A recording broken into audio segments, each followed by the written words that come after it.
معزز ناظرین السلام علیکم۔ امید کرتا ہوں آپ خیر و عافیت سے ہوں گے۔ کلاس میں خاموشی تھی، ٹیچر بورڈ پر لکھ رہے تھے۔ سامنے والی قطار میں بیٹھی ایک لڑکی نے آہستہ سے کہا، سر یہ سوال سمجھ نہیں آیا۔ ٹیچر قریب آئے، لڑکی نے نظریں جھکا لی۔ ٹیچر نے کہا، اتنی بار سمجھایا ہے پھر بھی نہیں آیا۔ لڑکی نے ہلکی مسکراہٹ کے ساتھ کہا، شاید میں دھیان نہیں دیتی۔ ٹیچر نے کتاب اور اس کے ہاتھ میں دی انگلی سے لائن دکھائی۔ اس لمحے لڑکی کا دل زور سے دھڑکنے لگا۔ کلاس کے باقی بچے ہنسنے لگے۔ ٹیچر نے سب کو خاموش کرایا اور کہا، یہ مذاق کا وقت نہیں ہے، پڑھائی میں محنت کرنی پڑتی ہے۔ چھٹی کے بعد لڑکی کمرے میں رک گئی۔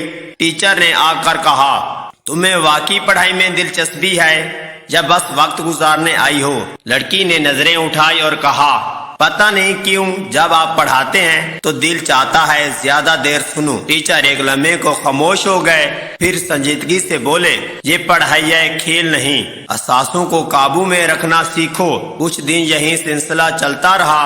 کلاس میں نظریں ملتی، لڑکی کا دل دھڑکتا اٹھتا۔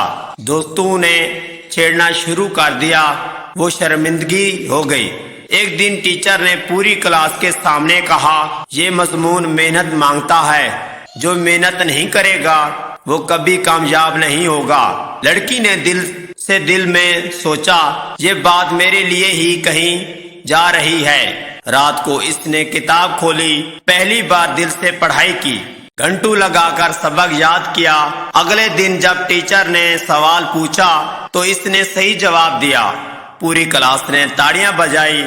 ٹیچر نے خاموش ہو کر کہا، دیکھو محنت کا نتیجہ ہمیشہ اچھا آتا ہے۔ لڑکی نے سر جھکا کر کہا، اب میں سمجھ گئی ہوں سر، یہ دل کی دھڑکن نہیں، یہ علم کی پکار تھی۔ اس دن کے بعد اس نے فیصلہ کیا، کبھی پڑھائی کو مذاق نہیں بناؤں گی۔ کلاس میں سب نے سنجیدگی اور محنتی لڑکی سے ہی سبق سیکھا۔ ٹیچر نے بھی سکون کا سانس لیا۔ ایک شاگرد غلط راستے سے واپس آ گیا۔ استاد نے لڑکی سے